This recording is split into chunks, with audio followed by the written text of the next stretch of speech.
Hi friends, Achintya Prasad family വ്ളോഗിലേക്ക് എല്ലാവർക്കും സ്വാഗതം. ഇന്ന് ചായ വെക്കാൻ വേണ്ടിയിട്ട് പോവാണ്. രാവിലെ നേരത്തെ എണീറ്റു. നേരത്തെ ഒന്നുമില്ല, എണീറ്റു. അത് കഴിഞ്ഞപ്പോൾ നമുക്ക് ചായ വയ്ക്കാൻ കുറച്ച് സമയം കഴിഞ്ഞിട്ട് നമ്മുടെ ഓർക്കിഡുമ്പോൾ പൂവുണ്ടായിട്ടോ. അടിപൊളി പൂവൊക്കെ ഉണ്ടായിട്ടുണ്ട്. നല്ല മഴയാണ്, നല്ല തണുപ്പൊക്കെ വന്നു തുടങ്ങി. നമുക്ക് നന്നായിട്ട് നല്ല സുഖമായിട്ടുള്ള ഒരു അവസ്ഥയൊക്കെയായി. അപ്പോൾ നല്ല പച്ചപ്പും ഇതൊക്കെ ഉണ്ട്. മഴ നിന്ന് കഴിഞ്ഞാൽ എന്താണെന്ന് വെച്ചാൽ ഒരു കൊതുകുകൾ കയറും. ഏറ്റവും വലിയ പ്രശ്നം ഇപ്പോൾ അതാണ്. കൊതു നന്നായിട്ടുണ്ട്. ചക്ക വേണ്ടത് ഇങ്ങനെ വീണുകൊണ്ട് ഞാൻ എത്ര പ്രാവശ്യമായിരുന്നു ചക്ക ഇട്ടാ എനിക്ക് പറിച്ചതാന്ന് പറയുന്നത്. പക്ഷേ ആൾ കൂട്ടാക്കിയിട്ടില്ല. കാരണം ആൾ പറയാണ് ചക്കയിൽ വെള്ളം കയറിയൊരു സ്വാദം ഉണ്ടാവില്ല എന്ന്. പക്ഷേ എനിക്ക് ഇഷ്ടമാണ് ചക്ക, എങ്ങനെ വെച്ചാൽ ഇഷ്ടമാണ്.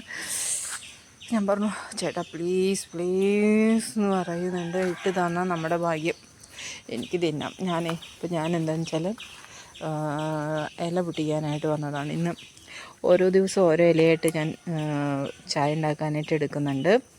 ഞാൻ പേരയുടെ ഇലയാണ് എടുക്കുന്നത്. പേരയുടെ ഇല ഇട്ടിട്ട് ചായ വയ്ക്കാം എന്ന് വിചാരിച്ചു. ഓരോ ദിവസവും ഓരോ ഞാൻ തുമ്പയൊക്കെ വെച്ചിട്ട് കർക്കിടകത്തിൽ തോരൻ വെക്കാറുണ്ട് കേട്ടോ. പത്തിലയിലേക്ക് വയ്ക്കും. അല്ലാതെ തുമ്പ ധാരാളം ഉണ്ടെങ്കിൽ തുമ്പ പൊട്ടിച്ചിട്ടൊക്കെ വെക്കാറുണ്ട്. ഇപ്പം തുമ്പ അധികം ഇല്ല തോന്നുന്നുണ്ട്.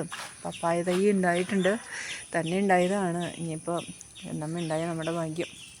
അപ്പോൾ അങ്ങനെ ഓരോ ദിവസവും ഓരോ നേരം. ഇപ്പോൾ വൈകിട്ടാണെങ്കിൽ എന്തെങ്കിലും തുളസിയുടെ പൂ പൊട്ടിച്ചിട്ടൊക്കെ വയ്ക്കും. അല്ലെങ്കിൽ പനികൂർക്കയില അങ്ങനെ എന്തെങ്കിലുമൊക്കെ ഒരു ഇല ഇട്ടിട്ട് തോരൻ ഉണ്ടാക്കി കഴിക്കണം എന്നാണ്. വെള്ളം ചായ വെച്ച് കുടിക്കും. ചായ ഞാൻ കുടിക്കാത്തത് കൊണ്ട് ചൂടുവെള്ളം. ഇപ്പം ചേട്ടന് ചായ വയ്ക്കുമ്പോൾ ആ വെള്ളം എടുത്തിട്ട് ഞാൻ ചൂടുവെള്ളം എടുക്കും. ചേട്ടന് ചായ ഉണ്ടാക്കുന്ന സമയത്ത് ആ വെള്ളം എടുത്തിട്ട് ഞാൻ എനിക്കുള്ള ചൂടുവെള്ളം പകർത്തിച്ചിട്ട് ബാക്കിയുള്ളതിലേക്ക് നമ്മുടെ പനങ്ങൾ കണ്ടും അതേപോലെ തന്നെ ചായയിലൊക്കെ ഇട്ടിട്ട് ചായ ഉണ്ടാക്കും. അപ്പോൾ അങ്ങനെ നമുക്ക് ചായ ഉണ്ടാക്കാനായിട്ട് പോവാം. രണ്ടുപേരും ഇവിടെ ഇരിക്കുകയാണ്. ഭയങ്കര ഇരിപ്പാണ്. അപ്പോൾ കൊടുത്തു കാലത്ത് തന്നെ അവർക്ക് അവരുടെ ഒരു സ്പെഷ്യലൊക്കെ മേടിച്ചു കൊണ്ടുവന്നിട്ടുണ്ടായിരുന്നു കല്യാണത്തിൽ പോയപ്പോൾ ഞങ്ങൾ. അപ്പോൾ അതൊക്കെ വാങ്ങിച്ചെടുത്ത് കൊണ്ടുവന്നിട്ടുണ്ട്. അപ്പോൾ അതൊക്കെ അവർക്ക് കൊടുത്തു. ഫുഡ് എന്താ ക്യാറ്റിൻ്റെ ഫുഡ്സൊക്കെ ഇല്ലേ, അതൊക്കെ വാങ്ങിച്ചു. കടല വെന്തുകൊണ്ടിരിക്കുകയാണ്. ഏകദേശമൊക്കെ വെന്തോട്ടോ. കടല ഞങ്ങൾ റെഡി. വെള്ളക്കടല ഇന്ന് പുട്ടാണ്, ക്യാരറ്റ് പുട്ടാണ് ഉദ്ദേശിക്കുന്നത്. അപ്പോൾ പുട്ടുണ്ടാക്കാൻ വേണ്ടിയിട്ടുള്ള കടല റെഡി ആയിക്കൊണ്ടിരിക്കുകയാണ്. അങ്ങോട്ട് പോവുകയാണ്. അങ്ങനെ വിസിലങ്ങോട്ട് എത്തി കേട്ടോ. കണ്ടോ, പനക്കൽക്കണ്ട അങ്ങനെ ചേർത്തു. തേച്ച് പയ്യം വന്നോ? ഇത്രയേ ഉള്ളൂ. അയൺ ചെയ്യുകയാണെങ്കിൽ ഇത്രയേ ഉള്ളൂ. അതിൽ നമ്മുടെ ഉള്ളുണ്ടോ നോക്കിയേട്ടാ. അവ അങ്ങനെ അയൺ ചെയ്ത് നമുക്ക് കൊണ്ടുവന്ന് തരണതാണ്. ഒരു പ്രത്യേക തരം കിട്ടാണ്. അപ്പം അതൊക്കെ എടുക്കുക. ഞാൻ കവർ നിറച്ചിട്ടുണ്ടായിരുന്നു. ഞാൻ പറഞ്ഞിട്ടുണ്ടായിരുന്നു അതിൽ ടൗലോ ട്രൗസറോ കണ്ടു കഴിഞ്ഞാൽ നീ അയൺ ചെയ്യരുത് എന്ന് പറഞ്ഞിട്ടാണ് വിട്ടിട്ടുണ്ടായിരുന്നത് കേട്ടോ ഏട്ടാ. എന്നെ അതിന് വരെ പൈസ മേടിക്കല്ലേ.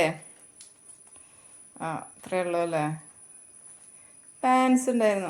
പാൻറ് ഉണ്ടായിരുന്നു. അങ്ങനെ കുറേ എടുക്കുന്നുണ്ടായിരുന്ന പോലെ തോന്നി. എത്ര ഉണ്ടേക്കാം ഏകദേശം?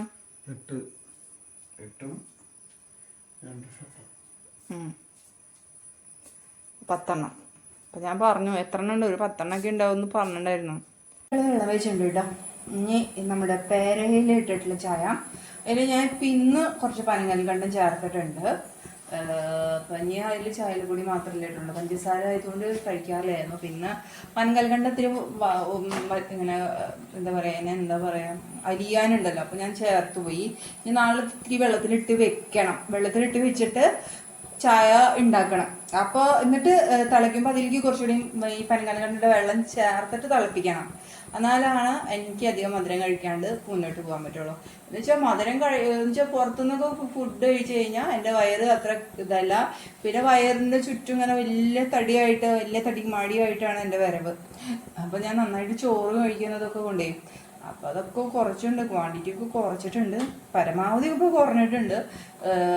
പിന്നെ ചില സമയത്ത് പുറത്തുനിന്ന് ഫുഡ് കഴിച്ച് കഴിഞ്ഞാൽ നല്ല വയറായിരിക്കും. അല്ലെങ്കിൽ വലിയ കുഴപ്പമില്ലാണ്ട് മുന്നോട്ട് പോകുന്നുണ്ട് ഞാൻ. എൻ്റെ ചോറ് പാത്രങ്ങളാണ് ഇതൊക്കെ.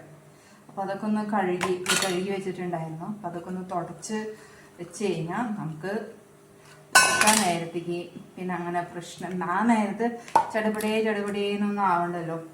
അതൊക്കെ ഒന്ന് തുടച്ച് വൃത്തിയാക്കി അങ്ങ് വെക്കാം. നല്ലതാണ്. അതും നമുക്ക് ചെയ്യാവുന്ന കാര്യങ്ങളൊക്കെ നമുക്ക് നല്ല രീതിയിൽ ചെയ്യാമല്ലോ എന്ന് വിചാരിച്ചിട്ടാണ്. ഞാൻ പേരക്ക രണ്ടെണ്ണം ഫ്രിഡ്ജിൽ നിന്ന് എടുത്തിട്ട് പുറത്തേക്ക് വെച്ചിട്ടുണ്ട്.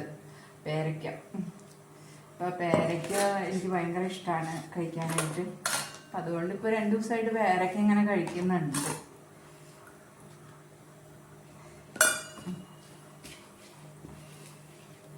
എനിക്ക് ചെറിയ പേരയ്ക്കാണ് കൂടുതലും ഇഷ്ടവും. വലിയ പേരയ്ക്കേക്കാളും ഇഷ്ടം ചെറുതാണ്. വലിയ പേരയ്ക്കാണെങ്കിൽ 2 ദിവസം കഴിക്കാം.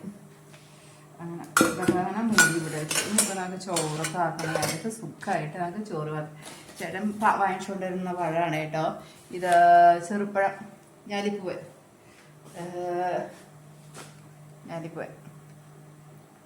നമ്മളുടെ ചായലപ്പൊടി ഇട്ട് കൊടുക്കാം. കുറച്ച് ചായ മതി, ചേട്ടന് മാത്രം മതി ചായ. അതുകൊണ്ട് അങ്ങനെ നമ്മുടെ ചീനിച്ചിട്ട് ചൂടായി. അപ്പം ആദ്യം കുറച്ച് വെളിച്ചെണ്ണ ഒഴിച്ചു, കുറച്ച് മാത്രം.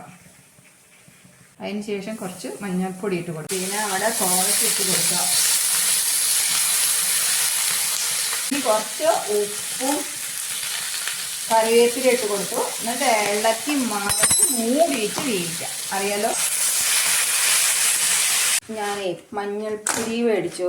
അത് ഈ പ്രാവശ്യം എൻ്റെ ആയുർവേദ കടയിൽ പോയപ്പം അവിടെ നിന്നാണ് മേടിച്ചത്. പുഴുങ്ങിയ മഞ്ഞൾപ്പൊടി എന്നാണ് അല്ലേ, നോക്കട്ടെ. അത് തന്നെ, മഞ്ഞൾ പുഴുങ്ങി ഉണക്കി പൊടിച്ചത്, അതാണ് വാങ്ങിച്ചിരിക്കുന്നത്. അതെന്താ എങ്ങനെയാണെന്നും കൂടി നോക്കണമല്ലോ നമുക്ക്. എപ്പോഴും നമ്മൾ മറ്റേ പാക്കറ്റിൽ നിന്നാണ് വാങ്ങിക്കാറ്. അപ്പം അത് വേണ്ട വെച്ചിട്ട് നമ്മളിപ്പോൾ ഇങ്ങനെ ആക്കി അതേ പാക്കറ്റ് ഇതിലെ പാത്രത്തിലാണ് ഇട്ട് വയ്ക്കുന്നത്. നോക്കാം. അപ്പം അങ്ങനെ കഴിഞ്ഞ മാസം ഒരെണ്ണം, ഈ മാസം ഒരെണ്ണം, അങ്ങനെ ഒരു മേടിച്ചു. സിമ്പിൾ ആൻഡ് ടേസ്റ്റി ആയിട്ടുള്ളൊരു മീൻകറി ഉണ്ടാക്കി. അതൊന്ന് നമ്മളൊന്ന് മൂപ്പിക്കുകയാണ് കേട്ടോ. വെളിച്ചെണ്ണയിൽ കുറച്ച് ഉള്ളിയിട്ടിട്ട് ഒന്ന് മൂപ്പിക്കുകയാണ്. കാരണം തിരക്ക് പിടിച്ചിട്ടാണ് ഇപ്പം നിൽക്കണത്. ഫുഡ് റെഡി ആയിട്ടില്ല. സമയം 8:30 ഏട്ടന് പോവാനുള്ള സമയമായി തുടങ്ങി. അപ്പം അതുകൊണ്ടാണ് കേട്ടോ. പിന്നെ നമുക്കിത് മൂപ്പിച്ച് അങ്ങോട്ട് ഇടാം. കുറച്ച് മുളകും കൂടി ചാലിച്ച് നമുക്ക് ഇരിക്കാനുണ്ട് ഈ ചീൻചട്ടിയിലേക്ക്, അല്ല പാത്രത്തിലേക്ക്.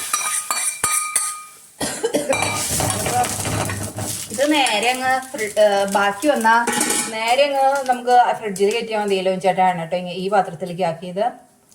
ഇപ്പോഴാണ് ഓരോ ഐഡിയാസൊക്കെ വരുന്നത്. അങ്ങനെ നമ്മുടെ പുട്ട് ഒരു എണ്ണം റെഡിയായി. ഏട്ടന് പോവാൻ സമയമായി. 8:45. അപ്പോൾ അതാ പുട്ട് ഉണ്ട്, നമ്മുടെ ക്യാരറ്റ് പുട്ട്. എന്താ പേര് പോലും പറയാൻ കിട്ടുന്നില്ല തിരക്ക് കാരണം. അപ്പോൾ അങ്ങനെ അടുത്ത പുട്ട് കുറ്റി കൂടി കയറ്റാം. ചിലപ്പോൾ 2 വേണം, ചിലപ്പോൾ ടേസ്റ്റ് കൊണ്ടേ അങ്ങനെ ചോദിച്ചാലോ എന്ന് വിചാരിച്ചിട്ട് കേട്ടോ. അപ്പം അങ്ങനെ കിട്ടട്ടെ.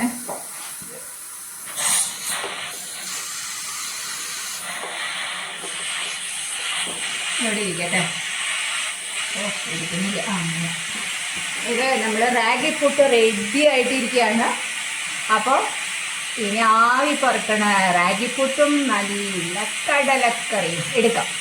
അങ്ങനെതാ കൊഴുത്ത കടലക്കറി. ഓ ആവി പറക്കണ കടലക്കറിയും വെള്ളക്കടലയാട്ടോ ഞങ്ങൾ മേടിക്കുക. കൂടുതലും വെള്ളക്കടല തന്നെയാണ് വാങ്ങിക്കുക. എന്നിട്ട് നമ്മൾ ഈ കടലയും ഈ എന്താ പറയുക ക്യാരറ്റ് പുട്ടും എന്താ കോമ്പിനേഷൻ അല്ലേ. അപ്പോൾ ഇതങ്ങോട്ട് കൂട്ടി നമുക്കങ്ങ് കഴിച്ചാലോ. അപ്പോൾ Achinthi Prasad family vlog signing off. Tata, bye by.